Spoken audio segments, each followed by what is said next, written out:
सच्चाई का रास्ता। एक गांव में एक छोटा सा परिवार रहता था। उस परिवार में एक आदमी और उसकी पत्नी रहती थी। वह लोग ज्यादा अमीर नहीं थे, फिर भी वह बहुत हंसी खुशी रहा करते थे। सुरेश एक छोटी सी नौकरी करता था। सुरेश को अपनी पत्नी के हाथ की कचौरियां बहुत पसंद थी। सुरेश शाम को घर आता है और अपनी पत्नी से कहता है, अरे कहाँ गई भाग्यवान, मेरे लिए कचौरी ले आओ। फिर वह कहती है, हाँ हाँ ले आई, मुझे पता है तुम्हें कचौरियाँ बहुत पसंद है। फिर दोनों जोर से हंसते हैं और उसकी पत्नी कहती है, तुम काम छोड़कर कचौड़ी का काम खोल लो, मैं कचौड़ी तलूंगी और तुम बेचना। हाँ हाँ हाँ, दोनों हंसते हैं। फिर अगले दिन सुरेश अपने काम पर जाता है तो उसे अपने काम पर ताला लगा मिलता है। फिर वह शाम को घर लौटता है और बहुत उदास होता है। तो उसकी पत्नी कहती है, क्या हुआ, तुम इतने उदास क्यों दिख रहे हो? सुरेश कहता है, कारखाना बंद हो गया है। उसकी पत्नी को यह सुनकर शौक लगता है। तो सुरेश कहता है, कामकाज सब बंद हो गया है, हमारी घर गृहस्थी अब कैसे चलेगी?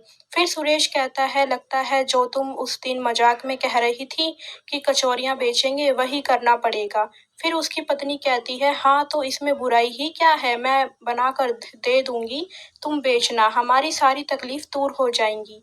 फिर सुरेश कहता है, तो हम लोग कल से ही शुरू कर देते हैं। सुरेश की पत्नी बहुत सारी कचौड़ी तल देती है। फिर सुरेश उन कचौरियों को रेडी पर रखकर बेचने निकल पड़ता है और रास्तों में आवाज लगाता हुआ चलता है, आइए आइए कचौरियों का स्वाद लीजिए। फिर कुछ लोग देखकर कहते हैं, लगता है ये नई कचौरी वाला है, पहले तो उसे कभी नहीं देखा। फिर वह लोग कचौड़ी खरीद लेते हैं और खाने लगते हैं और कहते हैं, अरे वाह कितनी टेस्टी है। फिर वो लोग कहते हैं, ठीक है भाई, मुझे एक प्लेट पैक भी कर दो। और कहते हैं, अगर कचौड़ी ऐसे ही स्वादिष्ट रही तो बहुत सारी बिकेगी। फिर गांव में जो पहले से कचौरियां बेचा करता था उसकी कचौरी कोई नहीं लेता। जिन्होंने सुरेश से कचौड़ी ली थी वह कहते हैं, अरे चाचा, अब तुमसे कचौरियां यहाँ कोई नहीं लेगा, अब गांव में एक नया कचौरी वाला आया है जो बहुत स्वादिष्ट कचौरियां देता है। फिर वह पुराना कचौरी वाला कहता है, ओ ऐसी बात है, एक नया कचौरी वाला आया है, तभी मेरे धंधे की वाट लग गई, मैं ऐसा तो बिल्कुल नहीं होने दूंगा। शाम को सुरेश घर लौटता है तो अपनी पत्नी को बताता है, देखो देखो भाग्यवान, आज कितनी कमाई हुई है। तो सुरेश की पत्नी कहती है, मुझे तो लगता है हम लोगों का व्यापार जम गया है। तो सुरेश कहता है, भाग्यवान, कल से तुम्हें थोड़ी ज्यादा कचौरियां बनानी पड़ेगी। सुरेश की पत्नी कहती है, जरूर जरूर, मैं और मन लगाकर कचौरियां बनाऊंगी आपके लिए। धीरे धीरे सुरेश की रेहड़ी पर बहुत भीड़ लग जाती है और बहुत सारे लोग कचौरियां खरीदने लगते हैं। तभी वहां पुराने कचौरी वाला आता है और कहता है, आओ आओ मेरी कचौरी खाओ, उसके साथ सब्जी भी है, सब्जी के साथ कचौड़ी खाओ, आओ आओ। तो सभी लोग सुरेश की कचौड़ी छोड़कर उसकी रेहड़ी पर चले जाते हैं कि चलो कचौरी के साथ सब्जी भी है, वहां चलो। लेकिन लोगों को यह नहीं पता होता कि पुराना कचौरी वाला सब्जी में कुछ मिलाकर लाया है जिससे कि लोग उसी की कचौरी खाएं। सुरेश शाम को घर लौटता है तो उसकी पत्नी कहती है, अरे यह क्या, आज तुम बिना कचौरी बेचे लौट आए? तो सुरेश कहता है, नहीं भाग्यवान, हमें लगता है हमें अपना व्यापार बंद करना होगा। तो सुरेश की पत्नी कहती है, अचानक क्या हो गया, सब तो एकदम बढ़िया चल रहा था। सुरेश बताता है कि जरा सा ही मुनाफा हुआ था कि दूसरा कचौरी वाला वहां आया और उसके सारे ग्राहक चले गए। तो सुरेश की पत्नी पूछती है, लेकिन उस कचौरी वाले ने ऐसा क्या किया कि सभी लोग उसके पास चले गए? फिर सुरेश कहता है कि वह कचौरियों के साथ स्पेशल सब्जी भी बेच रहा है, इसलिए सभी लोग उसी के पास जा रहे हैं और एक प्लेट ही नहीं 10-10 प्लेट खा रहे हैं। लगता है जरूर उसकी सब्जी में कुछ मिला हुआ है, नहीं तो एक आदमी 10-10 प्लेट कैसे खा सकता है? तो सुरेश की पत्नी कहती है, आप उदास मत होइए, अगर हम सच्चाई के मार्ग पर चलेंगे तो ऊपर वाला हमारी जरूर मदद करेगा। दूसरे कचौरी वाला अपनी कचौरियों का भाव बढ़ा देता है। ग्राहक कहते हैं, अरे तुमने कचौरियों का भाव बढ़ा दिया?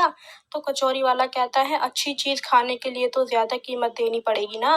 तभी उस कचौरी वाले की दुकान पर एक बूढ़ा आदमी आता है और कहता है, जरा एक कचौरी तो खिलाओ बेटा।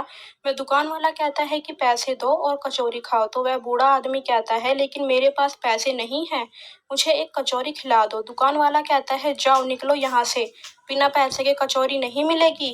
पता नहीं कहाँ कहाँ से आ जाते हैं। फिर वह बूढ़ा व्यक्ति सुरेश की रेहड़ी पर जाता है तो सुरेश कहता है, क्या हुआ बाबा जी, आप बहुत भूखे लग रहे हैं, बूढ़ा व्यक्ति कहता है, हाँ बेटा, लेकिन मेरे पास पैसे नहीं हैं कि मैं कुछ खरीद कर खा सकूं। सुरेश कहता है, तो क्या हुआ बाबा, आप ऐसे ही खाइए, पैसे नहीं लगेंगे। तो वह बूढ़ा व्यक्ति कहता है, लेकिन तुम्हारी कचौरियां तो पहले ही नहीं बिक रही हैं, और मैं भी अगर नहीं पैसे दूंगा तो। फिर सुरेश कहता है, अरे नहीं, आप तो मेरे ग्राहक हैं, आप खाइए, कोई बात नहीं। फिर सुरेश बूढ़े व्यक्ति को 2 कचौरियां दे देता है। तभी वहां पुलिस आ जाती है और उस मिलावटी सब्जी वाले को पकड़ लेती है। तो वह कहता है, मैंने क्या किया है, आप मुझे क्यों पकड़ रहे हैं? पुलिस कहती है, तुमने सब्जी में नशीली चीज मिलाकर लोगों को अपने वश में कर लिया है। तुम्हारा सप्लायर माल के साथ पकड़ा गया है और उसने सब कुछ बता दिया है। फिर सारे ग्राहक उसे छोड़कर सुरेश के पास कचौरी खाने आ जाते हैं। उसके बाद धीरे धीरे सुरेश की तरक्की होने लगती है और उसकी कचौरी की दुकान रेडी से बड़ी दुकान में बदल जाती है। सुरेश कचौरी के साथ समोसे, ब्रेड और भी बहुत कुछ बेचने लगता है। तो दोस्तों, आपको ये कहानी पसंद आई है तो इसे लाइक करें और हमारे चैनल को सब्सक्राइब करें। धन्यवाद।